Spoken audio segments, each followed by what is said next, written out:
नमस्कार, एकमत डिजिटल मध्ये मी सुनील आपल्या सगळ्यांचं स्वागत करतोय. निवडणूक संवाद या विशेष कार्यक्रमामध्ये आज आपण आहोत जानवळ गटामध्ये. जानवळ गटामधून राष्ट्रवादी अजित पवार पक्षाकडनं दयानंद सुरवसे जे आहेत या निवडणुकीच्या रिंगणामध्ये उतरलेले आहेत. त्यांनी या अगोदर जिल्हा परिषदमध्ये सदस्य म्हणून त्यांनी काम केलेलं आहे. त्याचबरोबर झरी या त्यांच्या गावी सुद्धा त्यांनी उपसरपंच म्हणून जे आहे त्यांनी आपली जबाबदारी पूर्णपणे चांगल्या पद्धतीने पार पाडली आणि अनेक विकासाची जी कामं आहेत त्यांनी केलेली आहेत आणि ते आज या निवडणुकीच्या रिंगणामध्ये आहेत. सर, खूप खूप नमस्कार, स्वागत आहे आपलं. नमस्कार. खरं तर आपण या निवडणुकीच्या रिंगणामध्ये उतरलायत. मला सांगा, थोडासा आपला अल्पपरिचय, थोडीशी आपली राजकीय कारकीर्द याच्याबद्दल आम्हाला थोडीशी माहिती सांगा. नमस्कार. सर्वप्रथम मी एकमतच्या तुमच्या सर्व टीमचं या ठिकाणी आल्याबद्दल तुमचं हार्दिक हार्दिक अभिनंदन करतो. तुम्हाला धन्यवाद देतो. तुम्ही एक सामान्य शेतकरी कुटुंबातल्या कार्यकर्त्याला मुलाखत घेण्यासाठी आलात. माझा अल्पपरिचय, मी दयानंद दामोदर सुरवसे, राहणार झरी बुद्रुक, तालुका चाकूर, जिल्हा लातूर. माझी राजकीय सुरुवात या ठिकाणी युवकच्या माध्यमातून झालेली आहे. सुरुवातीला मला या गावानं चेअरमन, विविध विकास सहकार सोसायटीचे चेअरमन केले. चेअरमनच्या नंतर लगेच दुसऱ्या टर्मला मला या ठिकाणी सरपंच म्हणून 12 ते 17 काम करण्याचा योग आला. आणि त्याच पिरियडमध्ये आमच्या सौभाग्यवती सुरेखा दयानंद सुरवसे या जिल्हा परिषद सदस्य म्हणून या जानवळ गटातून निवडून आलेल्या होत्या आणि त्यांना सुद्धा या गटाने काम करण्याची संधी दिलेली आहे. आता भविष्यामध्ये आम्ही आता चालू पदावर माझी पत्नी सुरेखा या गावच्या सरपंच आहेत आणि मी आता राष्ट्रवादी काँग्रेस पक्षाकडनं आदरणीय बाबासाहेबजी पाटील साहेब यांच्या माध्यमातून या ठिकाणी जिल्हा परिषद जानवळ गटामध्ये मला उमेदवारी दिलेली आहे. माझ्याबरोबर जानवळ गणामधून आमच्या भगिनी सौ केदारताई आणि दुसऱ्या झरी गणामधून आमच्या दुसऱ्या भगिनी सौ मंजुषा बाळासाहेब जाधव पाटील या 2 महिला भगिनी आमच्यासोबत या गटामधून आणि गणामधून निवडणूक लढवत आहोत. खरं तर आपण पाहिलं तर या निवडणुकीमध्ये तुम्ही लोकांकडे जाता, तुम्ही प्रचार करत असताना मतदारांपर्यंत पोहोचताय. या ग्रामीण भागामधले प्रामुख्याने कुठले मुद्दे जे आहेत, कुठल्या समस्या आहेत ते जाणवतात तुम्हाला? खरं तर आमचा जानवळ जिल्हा परिषद गट म्हणजे हा गट एक डोंगर दऱ्यामधून वसलेले हे आमचे गट आहे. कारण पूर्ण तुम्ही जर आता आल्याला पाहता असाल पूर्ण डोंगराच्या या सह्याद्रीच्या बालाघाटच्या रांगा या ठिकाणी आहेत. आणि यामध्ये सर्वात मेन म्हणजे दुष्काळी भाग, कारण इथला जे पर्जन्यमान पडलेला असतो, पर्जन्य वाहून गोदावरीला जायचं, पण ते कुठंतरी पाणी आडवा, पाणी जिरवाच्या माध्यमातून असेल. या ठिकाणी आमचे या मतदारसंघाचे भाग्यविधाते महाराष्ट्राचे सहकार मंत्री आदरणीय बाबासाहेबजी पाटील साहेब यांच्या माध्यमातून आणि आमचे स्वर्गवासी आदरणीय दादाच्या सहकार्याने या मतदारसंघात एक ड्रीम प्रोजेक्ट या भागामध्ये घेण्याचं आमच्या सर्वांचा या ठिकाणी प्रयत्न राहणार आहे. कारण साहेबांचं सुद्धा ध्येय आहे अंतेश्वर बंधाऱ्यामधून पाणी आमच्या झरी साठवण तलावामध्ये आणायचं आणि इथून लिफ्ट इरिगेशनच्या माध्यमातून माझ्या शेतकरी बांधवांना या ठिकाणी पाणी दिलं. म्हणजे साहेब आमचे आणि आमचं सर्वांचं एक ध्येय आहे की सर्वसामान्य माझा शेतकरी राजा या ठिकाणी जर सुखी झाला तरच खऱ्या या मतदारसंघाचा विकास आम्हाला पाहायला मिळेल. त्या पद्धतीनेच आम्हाला या ठिकाणी कार्य करायचं आहे. खरं तर तुम्ही शेतकऱ्यांचा आणि शेतीविषयी तुम्ही मुद्दा मांडलात. यामध्ये जर पाहिलं तर आपण शेतकऱ्यांना अनेक अडचणींना जे आहे ते सामोरे जावं लागतं. जसं की रात्रीच्या वेळेस लाईटचा प्रॉब्लेम असतो, त्याचबरोबर पांदण रस्ते जे आहेत, शेतरस्ते, त्याचा सुद्धा मोठा प्रॉब्लेम आहे. किंवा शेतकऱ्यांना ज्या काही योजना मिळणाऱ्या असतात जिल्हा परिषदेच्या माध्यमातून, या सगळ्यांसाठी तुम्ही जिल्हा परिषदमध्ये सदस्य म्हणून जर गेलात तर कशा पद्धतीने शेतकऱ्यांसाठी प्रयत्न करणार आहात? हो, नक्कीच. तुम्ही म्हणता ते सर्वात मोठी अडचण माझ्या शेतकरी राजावर आहे. कारण जे लाईटचा प्रॉब्लेम होता तो संध्याकाळी रात्री 12 वाजता सुद्धा माझ्या शेतकरी राजाला शेतात जाऊन पाण्यासाठी जाण्याचा वेळ प्रसंग येत होता, पण आमचे सहकार मंत्री आदरणीय बाबासाहेब पाटील साहेबांच्या यांच्या प्रयत्नामुळं आमच्या झरी 33 केवीला 10 KVMचा ट्रान्सफॉर्मर बसविल्यामुळं आता आमच्या या भागातील सर्व शेतकऱ्यांना आज तगायत आता एक कंटिन्यू दिवसाची लाईट आता या ठिकाणी मिळत आहे. आणि भविष्यामध्ये सुद्धा आम्हाला शेतकऱ्याला कंटिन्यू दिवसाचीच लाईट कशी मिळेल यासाठी आम्ही प्रयत्न करणार आहोत. जिल्हा परिषद मधून योजना कुठल्या शेतकऱ्यांसाठी तुम्ही उपलब्ध करून देणार आहात? सर्वसामान्य शेतकऱ्यांना जिल्हा परिषदमधून शेषच्या माध्यमातून बरेच काही अवजारे वगैरे देण्यात, ट्रॅक्टरचे अवजारे असतील किंवा बैलांचे अवजारे असतील, नांगर असतील, आपले फवारणीसाठी फवारणी यंत्र असतील, जे काही आपल्याला आणता येईल तेवढं. आणि सर्वात महत्त्वाचं माझ्या या शेतकरी राजासाठी जे वन्य प्राण्यापासून जो धोका होत आहे त्या धोक्यापासून दूर राहण्यासाठी एकतर या ठिकाणी कुंपण नलिका ताराचं कंपाऊंड तर शेतकऱ्यांना मिळवण्यासाठी आम्ही या ठिकाणी 100% प्रयत्न त्यासाठी करणार आहोत. कारण माझ्या भागातले 2 शेतकरी डुकराच्या त्रासामुळं म्हणजे वन्य प्राण्याच्या त्रासामुळे दगावले गेलेले आहेत. त्यामध्ये आम्ही भविष्यामध्ये लक्ष घालूनच काम करणार आहोत. खरं तर तुमच्या गटामध्ये जर पाहिलं आपण तर अनेक ठिकाणी जे आहे ते रस्त्याचा खूप मोठी दुरावस्था जी आहे झालेली आहे. त्याचबरोबर आरोग्याची व्यवस्था सुद्धा मोडखळीस आलेली आहे. आरोग्याचं जे हे आहे प्राथमिक आरोग्य केंद्र त्यांची दुरावस्था झालेली आहे. तिथं डॉक्टर उपलब्ध नसतात, त्यामुळं रुग्णांची गैरसोय होते. त्यासाठी जिल्हा परिषदेच्या माध्यमातून कसे प्रयत्न करण्यात रस्ता आणि आरोग्यासाठीचे? या ठिकाणी आरोग्याच्या बाबतीत जर तुम्ही म्हणलात तर मध्ये काही का या ठिकाणी प्रशासक असल्यामुळे बऱ्याच दिवसापासून जिल्हा परिषदच्या आणि पंचायत समितीच्या निवडणुका झाल्या नाहीत आणि ते आता कुठं ते चालू झालेले. तर आरोग्याच्या बाबतीत जिल्हा परिषदचे जे औषधाचा स्टॉक असतो तो या ठिकाणच्या प्राथमिक आरोग्य केंद्रात कंटिन्यू कसा उपलब्ध होईल यासाठी, कारण आमचा डोंगराळ भाग असल्यामुळे या ठिकाणी तर स्नेक बाईटचे प्रमाण जास्त असते. त्यासाठी अँटी स्नेक्स व्हायरस माझ्या प्राथमिक आरोग्य केंद्र जानवळमध्ये आणि आमच्या सब सेंटरला सुद्धा, कारण झरी तर चाकूर तालुक्यापासून खूप दूर आहे, माझ्या झरीमध्ये सुद्धा प्राथमिक आरोग्य केंद्र आपल्याला कुण्या पद्धतीनं आणता येईल, कसं आणता येईल यासाठी आम्ही भविष्यामध्ये प्रयत्न करणार आहोत. आणि जो काही जिल्हा परिषदचा स्टॉक कंटिन्यू त्यासाठी या ठिकाणच्या सब सेंटरला असेल, प्राथमिक आरोग्य केंद्राला आम्ही बैठका घेऊन आरोग्य अधिकाऱ्याशी चर्चा करून औषध गोळ्याही सर्वसामान्य माणसाला कशा तात्काळ उपलब्ध होतील यासाठी आम्ही भविष्यात प्रयत्न करत राहू.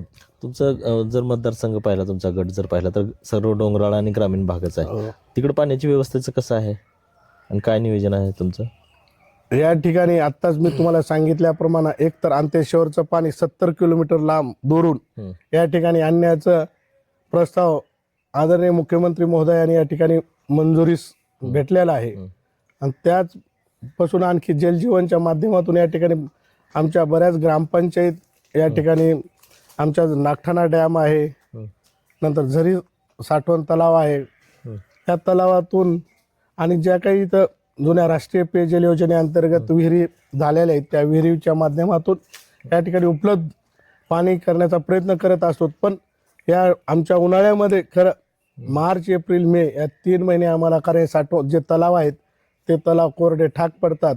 नागठाणा तलावाला कॅनल असल्यामुळं आणि झरी साठवण तलाव 1972चं एक त्यावेळेसचं काम झालेलं आहे, त्यातून बरंच पर्क्युलेशन होऊन पाणी तात्काळ आटतं. त्यामुळं सर्वात महत्त्वाचा हा ड्रीम प्रोजेक्ट जो आहे अंतेश्वर बंधारा, हे बंधाऱ्यातलं पाणी आमच्या झरी साठवण तलावात आणून या माध्यमातून आमच्या गावाला, कारण त्यातलं 5% पिण्यासाठी आणि दुसरं शेतकऱ्यांना वापरण्यासाठी असं नियोजन करून भविष्यामध्ये या भागातला विकास करण्याचा प्रयत्न करणार. खरं तर मागच्या वेळेमध्ये तुम्ही म्हणजे जिल्हा परिषदमध्ये काम केलं, काय वाटतं तुम्हाला? मागच्या वेळेमध्ये विकास झाला नाही वाटतं ग्रामीण भागातला? नाही, त्यावेळेस हे बघा विकास चालूच असतो. आणि त्यावेळेस सुद्धा माझी पत्नी ज्यावेळेस जिल्हा परिषदमध्ये होती त्यावेळेस ती या ठिकाणच्या जल व्यवस्थापन समितीवर तिनं सदस्य म्हणून होती. त्या काळामध्ये माझ्या या भागातील जे काही आमचे बेलगाव असेल, आमची झरी असेल, या ठिकाणचा हनुमंत जवळगा, झरी खुर्द, रामवाडी आणि म्हाळंगे अशा ठिकाणी राष्ट्रीय पेयजल वाघोली असेल इथं या ठिकाणी राष्ट्रीय पेयजल योजनेचा माध्यमातून प्रत्येक ठिकाणी त्यावेळेस विहीर आणि पाईपलाईन हे विकास कामाच्या करण्याचा प्रयत्न तिनं करून काम त्यावेळेस केलेलं आहे. आणि रस्त्याच्या माध्यमातून सुद्धा बरेच जरी लिंबवाडी रस्ता असतील, जरी म्हाळंगे रस्ता आहे, या ठिकाणचा आमचा जरी ते तांड्यामधून जाणारा जानवळला रस्ता करण्याचा प्रयत्न त्यावेळेस सुद्धा झालेला आहे. पण विकास हा कधी संपत नसतो, तो करतच राहिला पाहिजे. त्या पद्धतीनं भविष्यात सुद्धा आणखी आता आपल्याला पूर्वी डांबरी रोड होते, आता सिमेंट कॉन्क्रीटचे रोड आलेले. तशा पद्धतीनं काही ठिकाणी ग्रामीण भागात मूलभूत सुविधेच्या किंवा शेषमधून किंवा 15 वित्त आयोगातून त्यावेळेस निधी उपलब्ध करून काम केलेलं आहे. खरं तर पाहिलं तर या निवडणुकीमध्ये ना इतर पक्षाचे सुद्धा उमेदवार जे आहेत त्या निवडणुकीच्या रिंगणामध्ये आहेत. मतदारांनी तुम्हालाच का पसंती द्यायची, तुम्हालाच का निवडून द्यायचं? एक तर बघा, या मतदारसंघातला एक कायमचा सर्वसामान्य जनतेच्या कनेक्टिव्हिटीमध्ये राहणारा मी या मतदारसंघातला आहे. कारण पूर्वीपासून आम्ही जे राजकारण करण्याचे राजकीय बाळकडू स्वर्गवासी विलासरावजी देशमुख साहेब आमचे या ठिकाणचे आमचे राजा महर्षी आदरणीय बाळासाहेबजी जाधव साहेब आणि आमचे सहकार मंत्री आदरणीय बाबासाहेबजी पाटील साहेब यांच्या माध्यमातून आम्हाला एकच शिकवण आहे की या ठिकाणच्या सर्वसामान्य लोकांचे कामं करत राहा.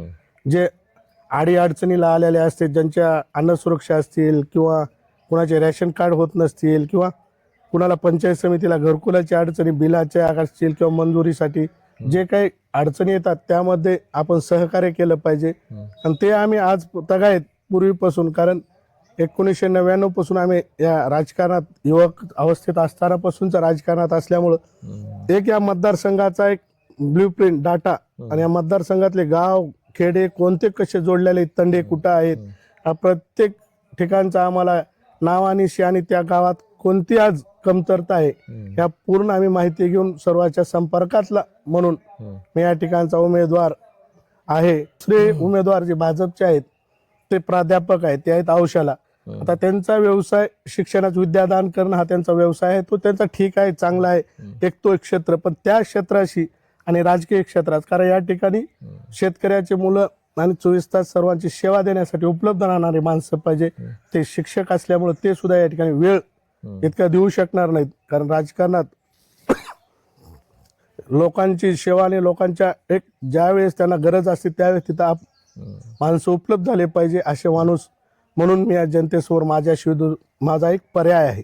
तुमच्या गटामध्ये जर पाहिलं तर तांड्याची सुद्धा खूप मोठी संख्या आहे तुमच्या गटामध्ये. काय? तांडे हो. तर त्या तांड्यांना थेट गावाशी संपर्क जोडण्यासाठी किंवा त्यांचा विकास घडवून आणण्यासाठी जिल्हा परिषदेच्या माध्यमातून कशा पद्धतीने तुम्ही हे प्रयत्न करणार? नक्कीच. कारण माझ्या या गटामध्ये जवळपास 4 तांडे आहेत. गणेशनगर तांडा आहे, बोकणगाव तांडा आहे, त्यानंतर फतुनाईक तांडा आहे आणि देवनगर तांडा आहे.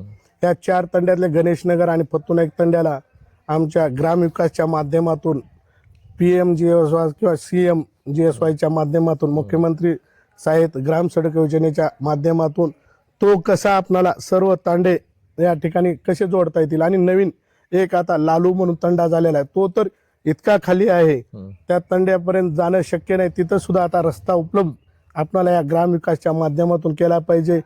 इकडं हाळी खुर्च्या पुढे गेल्यानंतर तिकडे ताडकेवाडी म्हणून एक छोटं गाव आहे, त्या गावात तर आतापर्यंत कोणता उमेदवार गेला नव्हता. मी त्या ठिकाणी स्वतः जाऊन येऊन त्या शेतकऱ्याशी संवाद साधला. तिथल्या रस्ता स्वतः त्या शेतकऱ्यांनी केलेला आहे, पण त्यावर आता भविष्यात आपल्याला मजबूतीकरण ग्रामविकासच्या माध्यमातून करून या ठिकाणी त्या सर्वसामान्य लोकांना गावाशी जोडण्याचा आपण प्रयत्न करूया. खरं तर ग्रामीण भागामधल्या महिलांचा आणि युवकांचा खूप मोठा प्रश्न ऐरणीवर आहे. ग्रामीण भागातल्या महिला ह्या सक्षम नाही आहेत आणि युवक जे आहेत ग्रामीण भागामधून रोजगारासाठी मोठ्या शहराकडे स्थलांतर होत आहेत. तर जिल्हा परिषदेच्या माध्यमातून अशी काही योजना आणणार आहात का की ग्रामीण भागातल्या महिलांचं सक्षमीकरण झालं पाहिजे आणि युवकांना त्यांना स्थानिक ठिकाणीच रोजगार उपलब्ध झाला पाहिजे? नक्कीच. महिला बालविकासच्या माध्यमातून आणि आपल्या शासनाच्या माध्यमातून उमेदच्या माध्यमातून या ठिकाणी महिला बचत गटांचं सक्षमीकरण करण्यासाठी महिलांना सर्वात एक प्रवाहाने, कारण महिला ही आपली संसारातला जसं पती पत्नी म्हणजे संसारातला एक 2 चाक आहे, ते संसाराचे गाडा ओढत असताना त्यामध्ये महिलांची सुद्धा आता, कारण बऱ्याच फरक पडलेला आहे, तेवढा आता राहिला नाही, त्या सुद्धा ताकदीनं संसारात आपला गाडा आवडण्याचा प्रयत्न करत आहेत. बचत गटाच्या माध्यमातून आम्ही आणि महिलांना सक्षमीकरण करण्यासाठी महिला बालविकासमधून आम्ही 100% या ठिकाणी त्यांचा आम्ही मदत करण्याचा प्रयत्न करूया. तसंच आता तुम्ही सांगितलं युवकांचं आणि आमच्या युवक भगिनीचं, त्यांना या ठिकाणी शिकून बरेच या ठिकाणी बेरोजगार तरुण आहेत, ज्यांना की आता आपण कोणत्या ITIच्या माध्यमातून असं कोणते डिप्लोमा याकडे जास्तीत जास्त कसं आपल्याला विद्यार्थ्यांना कन्वर्ट करता येईल आणि त्या ITIच्या माध्यमातून जे त्यांचे शिक्षण झाले त्या पद्धतीनं त्या ठिकाणी कॅम्पस घेऊन, कंपन्या आणून, एक शिबिरं घेऊन त्या मुलांना, कारण आपल्या गावातले खेड्यातले मुलं बाहेर पडले तरच त्या खेड्याचा सुद्धा एक विकास होणार आहे. त्यामुळं काय बाहेर कंपन्याला काही करता येईल तो आम्ही प्रयत्न करणार आहोत. जानवळ गटासाठी तुमचं प्रामुख्याने विजन काय असणार आहे या निवडणुकीमध्ये? सगळं जाहीरनामा काय असणार आहे, विजन? या ठिकाणी जानवळ गटासाठी मला सर्वात मोठं विजन म्हणजे या ठिकाणच्या शेतकऱ्यासाठी जमिनी कशा ओलिताखाली आणता येईल, पाणी अडवा पाणी जिरवा, कारण जलतारा हा एक प्रकल्प माझ्या शेतकऱ्यासाठी फार उपयोगी असा हा प्रकल्प आहे. तो प्रत्येक गावागावामध्ये राबवण्याचा आम्ही प्रयत्न करू, कारण त्या जलताराच्या माध्यमातून बऱ्याच ठिकाणी 40 फुटाच्या 30 फुटाच्या विहिरी व्हायला, कारण आता शासनाच्या माध्यमातून ज्या विहिरी मिळालेल्या आहेत त्या विहिरी बऱ्याच काही कोरड्या ठाक राहत आहेत. त्यात जर जलताराचा जर प्रयोग गावाने गावखेड्यांनी जर केला तर 100% त्याचा शेतकऱ्यांना फायदा होणार आहे. तसंच या ठिकाणच्या माझ्या बेरोजगार तरुणांना या शिक्षणाच्या माध्यमातून प्रोत्साहित करून, शिक्षण घेतल्यानंतर या ठिकाणचे काय आपण शिबिर आयोजित करून, ज्या कंपन्या या ठिकाणी बोलवून कॅम्पसच्या माध्यमातून त्या बाहेर मुलांना कशा नोकऱ्या मिळतील यासाठी प्रयत्न करायचे आहे. माझ्या युवक युवती भगिनीसाठी आणि माझ्या महिलांसाठी या ठिकाणी महिला बालविकासच्या माध्यमातून जे काही शासनाच्या योजना असतील त्या योजना गावापर्यंत पोहोचल्या, सर्वसामान्य आमच्या महिला भगिनीपर्यंत पोहोचल्या पाहिजे, हा आम्ही या ठिकाणी प्रयत्न करणार आहोत. तुमच्या या गटातील सगळे जे उमेदवार आहेत त्यांच्यासाठी काय आव्हान असणार आहे तुमचं? माझं या गटातील जे माझे आता समोरचे उमेदवार आहेत त्यांना माझं एकच आव्हान आहे की मी माझे जे कार्य माझ्या या मतदारसंघासाठी सांगत आहे तसं तुम्ही काय केलात या मतदारसंघासाठी, तुम्हाला मतदान कशामुळे तुम्ही मागत आहात की मी या मतदारसंघात हे कार्य केलेलं आहे म्हणून मी तुम्हाला मत मागत आहे, असे एक 2-2 तर काम त्या उमेदवारांनी सांगावे, म्हणजे मी ही केलेलं आहे या गावासाठी म्हणून मी मत मागत आहे. मी जर आमचे काम सांगितलं तर दयानंद भाऊ मित्रमंडळाच्या माध्यमातून या ठिकाणी या परिसराला आम्ही पाण्याचं टँकर, आम्ही मुक्त पाण्याचं टँकर, ज्यावेळेस दुष्काळ आपल्या भागात पडला होता त्यावेळेस पाणी वाटप केलेलं आहे, सर्वसामान्य आरोग्य शिबिरं घेतलेले आहेत. असं काय केलेलं आहे त्यांनी की त्यांनी या ठिकाणी मत मागत आहेत हे सांगावं, एवढंच मी त्यांना आवाहन करतो. 7 तारखेला मतदान जे आहे ते होणार आहे, मतदारांना काय आव्हान असणार आहे तुमचं मतदारांचं? मतदार राजाला माझी एकच विनंती राहणार आहे की सतसत विवेक बुद्धीनं आपल्या 5 वर्षासाठी आपल्याला हा सेवक निवडायचा आहे. तुम्हाला तुमच्या दारापर्यंत, तुमच्या घरापर्यंत, तुमच्या हक्काचा माणूस, कारण तुम्हाला तुम्ही हाक दिली तर तो गाडी थांबून काच उघडे ठेवून तुम्हाला भेटणारा माणूस हा कोण आहे, तुम्ही सतसत विवेक बुद्धीनं विचार करायचा आणि तुम्ही त्यामध्ये नक्कीच तुम्ही जर डोळे झापून जर बघितलात तर तुम्हाला दयानंद भाऊ शिवाय दुसरा कोणाचा चेहरा दिसणार नाही. म्हणून तुम्हाला मी विनंती करत आहे की घड्याळ या चिन्हासमोरचं येत्या 7 तारखेला बटन दाबून आपण आपल्या दयानंद भाऊला बहुमताने विजय करून लातूर जिल्हा परिषदमध्ये पाठवावं, हीच मी माझ्या मतदार राजाला विनंती करतो. निश्चितच पाहिलं तर आपण या विकासाची दूरदृष्टी घेऊन या निवडणुकीच्या रिंगणामध्ये उतरले आहात. आपण चांगल्या मताधिक्याने निवडून यायला आम्ही आशा बाळगतो. खरं तर या निवडणुकीच्या रणधुमाळी सुरू आहे. आता 9 तारखेला जे आहे ते निकाल लागणार आहे, 7 तारखेला मतदान होणार आहे. मात्र या जिल्हा परिषदेमध्ये गुलाल कुणाला लागणार हे सुद्धा पाहणं महत्त्वाचं आहे. या चर्चेमध्ये इथंच थांबतोय. कॅमेरामॅन संदीप गवळीसह सुनील कुमार, एकमत डिजिटल, लातूर.